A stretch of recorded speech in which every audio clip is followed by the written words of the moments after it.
मेरा देश महान, 140 करोड़ में से 100 करोड़ बेईमान। भगवान भी अगर इस देश को चलाने आएंगे ना, मुझे लगता है एक दिन से ज़्यादा रुकेंगे नहीं, भाग जाएंगे। क्योंकि इतने सारे बेकार के इश्यूज़ के कारण मतभेद और मनभेद दोनों ही हैं हमारे देश में। और राजनीति में बहुत ज़्यादा दिलचस्पी नहीं है मुझे, राजनीति का ज्ञान भी नहीं है। पर जब ऐसे ऐसे जोकर टाइप के लोग आ जाते हैं और उनको भी प्रधानमंत्री बनना है, तो मुझे लगता है कि मैं तो उनसे काफ़ी ज़्यादा समझदार हूँ, तो मुझे एटलीस्ट अपनी राय तो रखनी चाहिए। यही सोच करके ये वीडियो बना रही हूँ। उम्मीद है कि आपको भी सही लगेगी मेरी बात। तो चलिए शुरू करते हैं।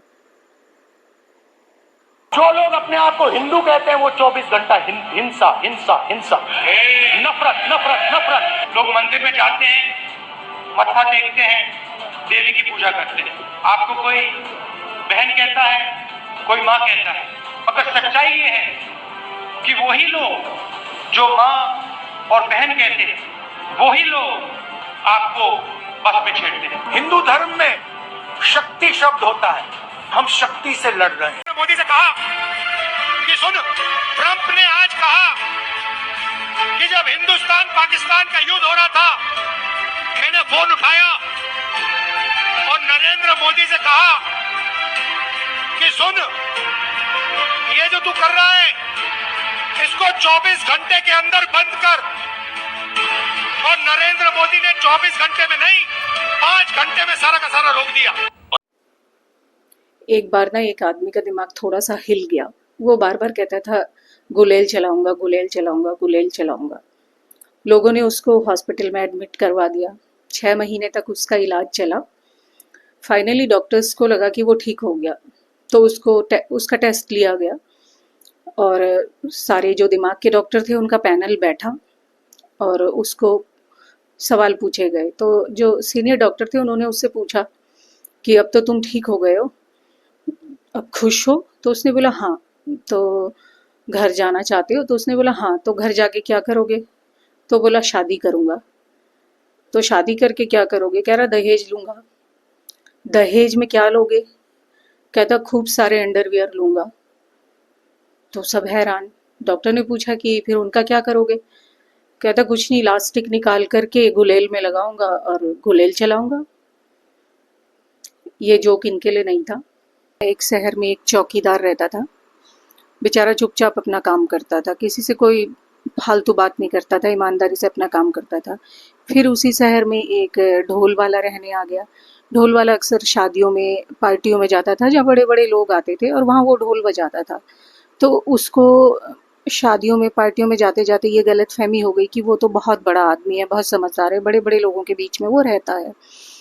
तो जब वो वहाँ पे रहने आया, चौकीदार की बहुत इज्जत थी, तो उसको ये बात बुरी लगने लगी। वो चौकीदार को ना बदनाम करने लगा झूठ मूठ में।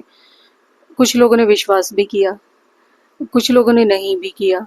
फिर जो कुछ लोग समझदार थे उन्होंने देखा, कोशिश की, सबूत मांगे, तो सबूत तो कुछ थे ही नहीं उसके पास।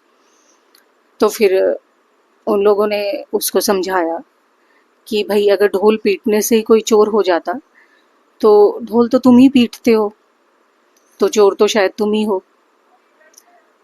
तो बस मुझे यही कहना है कि अभी जैसे बहुत ज़्यादा दिलचस्पी नहीं है मुझे राजनीति में और बहुत ज़्यादा जानकारी भी नहीं है, पर अभी जैसे बेवजह शोर मचाया जा रहा है, मोदी वोट चोर वोट चोर, तो मैं तो मोदी जी से एक रिक्वेस्ट करना चाहूँगी कि एक बार फिर से ना इमरजेंसी लगा ही दीजिए और ऐसे लोगों की ना बंदी करवा ही दीजिए। जय भारत। हाँ, महिलाओं के लिए लो, ये नया एक साड़ी है माँ, ये हाँ, ये हमारी तरफ से है, श्री राहुल गांधी जी की तरफ से है, तुम सब बहनों के लिए। हाँ,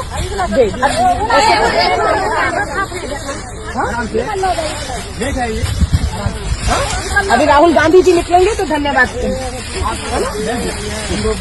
बिल्कुल बोल देंगे। और मैम क्षेत्र में अच्छा काम कर सकते हैं, और भी क्षेत्र में करेंगे पूरा। और दो सबका हो गया। इनका क्या है मैम केस? ठीक है, ये टोपी पहनो, बारिश हो रहा है और वैसे भी तिरंगा टोपी है, राहुल गांधी आ रहे हैं, इसी से पहचानेंगे, लगा लो टोपी, लगाइए सब लोग, तभी राहुल गांधी जी एकदम से रुक पाएंगे, है ना? हाँ, लगा लो महिला को, साड़ी दो, ये लो माँ, मैम एक केस और है, दो सब महिला लगा लो टोपी, पुरुष को भी दे दो। New voter